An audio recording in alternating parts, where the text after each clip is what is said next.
बहुत बहुत धन्यवाद प्रवीण। आप सभी को सुप्रभात। मैं कुमार हिमांशु, जो कि आज हमारा जो विषय बिंदु था वो था प्रौढ़ शिक्षा। जैसा कि अभी प्रवीण बता रहे थे कि किस प्रकार से हमारे देश में प्रौढ़ शिक्षा की शुरुआत हुई। महात्मा गांधी जी ने प्रौढ़ शिक्षा के लिए क्या कहा था, और फिर जो हमारे अब्दुल कलाम आजाद साहब थे उन्होंने कहा कि साक्षरता मात्र ये नहीं है कि हम किसी को ज्ञान दे पाए। साक्षरता का अर्थ ये है कि हम अपने समाज के लिए एक अच्छे नागरिक का निर्माण करें। इस अर्थ में कलाम साहब का जो कहना था उस तरीके से उन्होंने अपने प्रौढ़ शिक्षा के बारे में हम सबको बताया। जो मेरा विषय बिंदु है, मेरा जो टॉपिक है वो यहाँ पे सामने दिख रहा है कि प्रौढ़ शिक्षा को भिन्न भिन्न नामों से संबोधित किया गया था। जब किसी का भी हम नामकरण करते हैं तो कहीं ना कहीं उस नामकरण की व्यवस्था में जो हमारा मनोभाव होता है उसके पीछे सम्मिलित होता है। जैसा कि हम लोग पहला देखते हैं, यहाँ पे प्रौढ़ शिक्षा को साक्षरता के नाम से भी जाना जाता था, समाज शिक्षा। यहाँ पे जो सेकंड जो बुलेट दिख रहा है उसमें समाज शिक्षा लिखा हुआ है। समाज शिक्षा से तात्पर्य ये है कि जो शिक्षा हो वो हमारे समाज के दायित्वों को समझे, जो शिक्षा हो और वो शिक्षा जो व्यक्ति ग्रहण कर रहे हैं तो उस शिक्षा से कहीं ना कहीं हमारे समाज का जो वातावरण है, हमारे समाज की जो परिवेश है उसमें कहीं ना कहीं उसकी जो योग्यता हो, उसकी जो सत्यता हो, उसको एक तरीके से संतुलित रखे। शिक्षा इसलिए जरूरी है। जीवन पर्यंत शिक्षा। अगला उद्देश्यपूर्ण शिक्षा। जैसा कि मैंने अभी बात किया है कि शिक्षा क्यों आवश्यक है, क्योंकि हमारे समाज के अलग अलग उद्देश्य होते हैं, व्यक्ति विशेष के भी अलग अलग उद्देश्य होते हैं, तो उन उद्देश्यों की पूर्ति के लिए शिक्षा आवश्यक है। और प्रौढ़ शिक्षा का ये नाम है, जैसे कि यहाँ पे मैंने अभी बताया था, आधारभूत शिक्षा। और एक अंत में जो द्वितीय अवसर की शिक्षा दिख रही है वो बहुत ही अच्छा विषय है जहाँ पे कि हम लोग थोड़ा सा चर्चा कर लेंगे। द्वितीय अवसर की शिक्षा से तात्पर्य यहाँ पे है कि जब प्रौढ़ शिक्षा का मतलब, अभी जैसा कि हमारे दोस्त प्रवीण बता रहे थे कि जो प्रौढ़ शिक्षा होता है वो 30 से 50 मतलब एडल्ट एजुकेशन से हम कहते हैं। यहाँ पे जो द्वितीय अवसर की शिक्षा है, इस नामकरण का मुख्य उद्देश्य जहाँ तक हमें लगा कि वो ये है कि जब प्राथमिक समय में जब एक बच्चा शिक्षा ग्रहण करना प्रारंभ करता है उस टाइम हो सकता है कि किसी कारणवश जब वो आज के एडल्ट कल के जो चाइल्ड रहे होंगे, जो आज के प्रौढ़ कल के जो बालक रहे होंगे, वो किन्हीं कारणवश हो सकता है हमारा सामाजिक पृष्ठभूमि अच्छा ना हो सकता है कि उनका आर्थिक पृष्ठभूमि अच्छी नहीं रही हो, उसके वजह से वो शिक्षा ग्रहण नहीं कर पाएंगे। लेकिन वो उनका प्रथम अवसर था। जब वो शिक्षा बाल्यावस्था में थे तो उनका पहला अवसर था जब वो शिक्षा को ग्रहण कर सकते थे। लेकिन जब उस टाइम किसी कारणवश उन्होंने शिक्षा नहीं प्राप्त किया तो द्वितीय अवसर, प्रौढ़ शिक्षा को द्वितीय अवसर इसलिए कहा गया है कि भाई एक बार फिर से आपको अवसर दिया जाता है, आइए और आप शिक्षा ग्रहण करिए। तो ये जो था ये प्रौढ़ शिक्षा के विभिन्न नाम थे। अब मैं अगला जो हमारा टॉपिक है वो है प्रौढ़ शिक्षा कार्यक्रम के प्रमुख तत्व। जो एलिमेंट्स थे वो क्या थे? जागरूकता, अवेयरनेस। जागरूकता फैलाना कहीं ना कहीं प्रौढ़ शिक्षा की एक अहम प्रमुख तत्वों में शामिल थी, क्योंकि जो हमारा समाज है, समाज के बहुत सारे ऐसे आज भी वर्ग हैं जो कि जागरूक नहीं है शिक्षा के प्रति।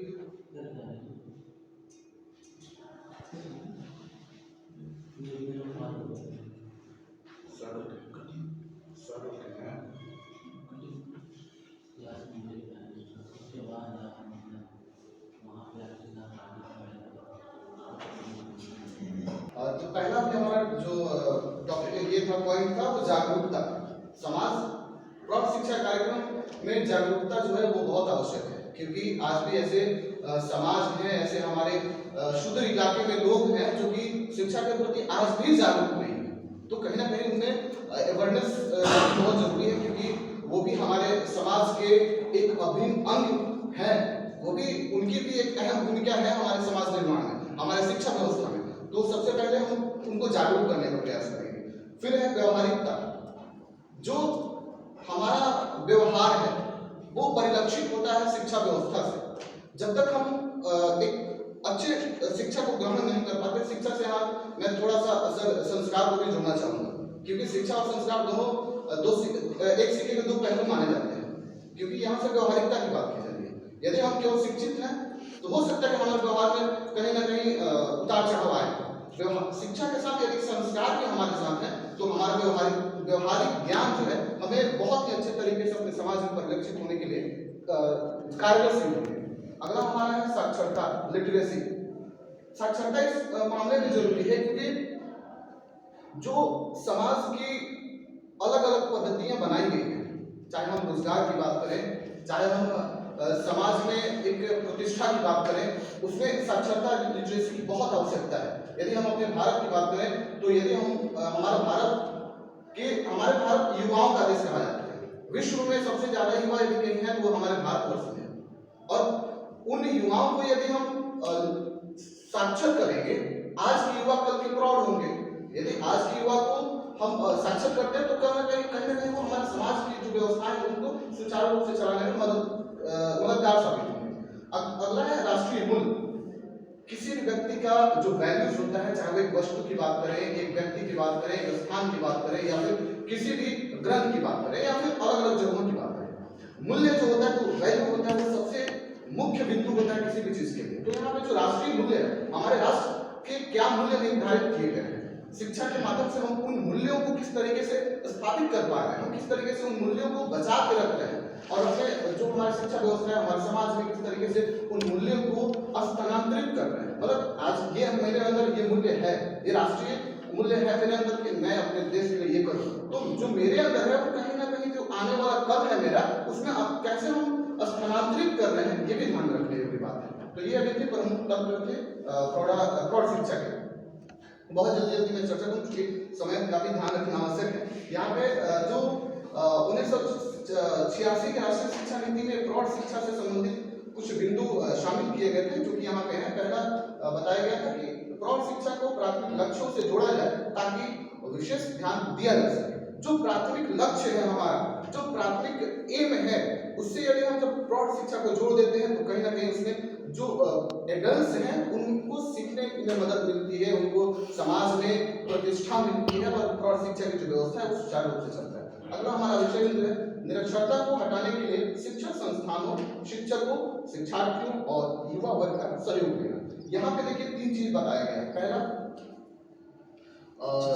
शिक्षण संस्थान, शिक्षक, शिक्षार्थी और युवा वर्ग। चूंकि हमारे समाज की जो कड़ी बनी हुई है, जो शिक्षा व्यवस्था की नींव है, कहीं ना कहीं इन लोगों पे निर्भर है, और जब इन लोगों का सहयोग लिया जाएगा, हो सकता है कि आज हम यहाँ पे एमएड कर रहे हैं, हम सभी कल एमएड कर रहे होंगे, यदि अपने गांव में जाते हैं, किसी सुदूर इलाके में जाते हैं, तो वहाँ के जो प्रौढ़ हैं, जो एडल्ट्स हैं, उनको किस तरीके से हम चीजों को सिखा सके, ये मेरी भी जिम्मेवारी है।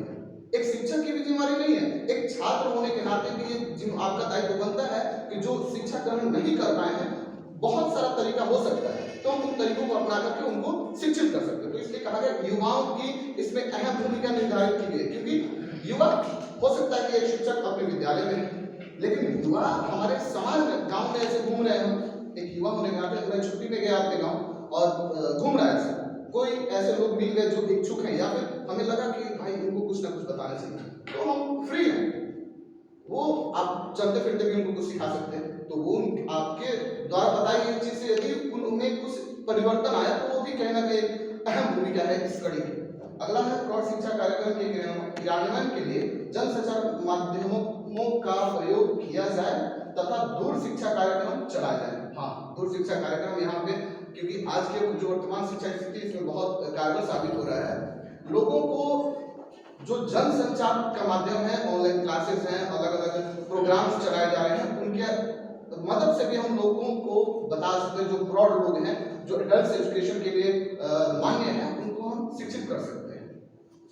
इस शिक्षा को अधिक जगहों पर सक्रियता से लागू करने के लिए नुक्कड़ नाटक, समाचार पत्र, रेडियो, टेलीविजन प्रसारण का सहारा लिया जाएगा। ये महत्वपूर्ण बिंदु है, क्योंकि जब हम गांव में देखा क्या होगा कि जो नुक्कड़ सभाएं होती हैं, वहां पे हम ऐसे विषय बिंदु को रखें जिनसे लोगों में कुछ ना कुछ मैसेज जाए, जो लोग जैसे हम किसी भी शिक्षा से किसी बिंदु को उठा लेंगे, उससे संबंधित नाटक का प्रस्तुतिकरण कर देंगे, टेलीविजन पे ऐसे ऐसे प्रोग्राम आते हैं जिनके आधार पर हम दिखाएंगे करें, क्योंकि उनमें वो इंटरेस्ट वो लेंगे, वो रुचि लेंगे, और रुचि के आधार पर वो सीख जाएंगे। ऐसा इसमें बताया गया है।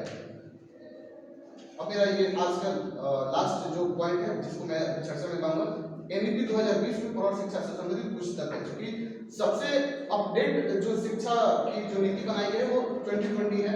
उसमें कहा गया है कि प्रौढ़ शिक्षा का कार्यक्रम तैयार कर इसको पंचायत स्तर पर शुरू किया जाएगा। पंचायत स्तर पर इसलिए कहा जाता है कि जो ग्रामीण क्षेत्र है उसमें पंचायत स्टेप वाइज हम लोग बढ़ते हैं, गांव से पंचायत, पंचायत से ब्लॉक, जिला, राज्य, तब देश। तो जो गांव में है, गांव का ऊपरी स्तर क्या होता है? पंचायत होता है। पंचायत को जब इसको हम आयोजित करेंगे तो ग्रामीण प्रौढ़ है जो उस एज में है वो लोग आपके आसपास आ सकते हैं, पास में रहेंगे, तो चीजों को सिखाया जा सकता है, जागरूकता लाई जा सकती है। इसके बाद कहा गया इसमें उन लोगों को शामिल किया जाएगा जो कि अक्षर ज्ञान से पूरी तरह अनभिज्ञ हैं, और ऐसे लोगों को शिक्षित करने के लिए प्रौढ़ कार्यक्रम को तैयार कर उन्हें शिक्षित किया जाएगा। जिनको आज भी जो गांव में देखा जाता होगा कि जब मौसम आते हैं तो लोग पशुओं को लेकर के खेतों में चले जाते हैं और कहीं ना कहीं वो उसको चारा वगैरह के लिए लेके जाते हैं। तो उन लोगों तक प्रौढ़ शिक्षा पहुंचाने का लक्ष्य, तो वो भी कुछ ना कुछ सीख सकें शिक्षा के माध्यम से। अगला हमारा है स्कूलों में अध्यापकों सहित पंचायत समिति भी अपनी अहम भूमिका निभाएगी। नई शिक्षा नीति में प्रौढ़ शिक्षा को शामिल करने के लिए पाठ्यक्रम तैयार किए जाएंगे। स्पेशल पाठ्यक्रम का निर्माण करने की बात की गई है जिससे जो प्रौढ़ शिक्षा है उसको और अच्छे तरीके से लागू किया जा सके। और एक और बिंदु है नीचे में जहाँ पे आप देख पा रहे होंगे, इसे 4 विभिन्न पैटर्नों में तैयार किए जाने की बात की गई है। पाठ्यक्रम में प्राइमरी स्कूल एजुकेशन और टीचर ट्रेनिंग के अलावा प्रौढ़ शिक्षा को भी शामिल करने की बात की गई है, क्योंकि जो ये स्तर बनाए गए हैं इन्हीं स्तरों के आधार पर हम उन तक पहुंच सकते हैं और उनको शिक्षा ग्रहण करा पाएंगे। तो जो आज का मेरा विषय बिंदु था यही तक था, और अगले के लिए मैं अपने दोस्त रंजीत को आमंत्रित करूंगा जो कि प्रौढ़ शिक्षा के महत्व के बारे में चर्चा करेंगे। बहुत बहुत धन्यवाद।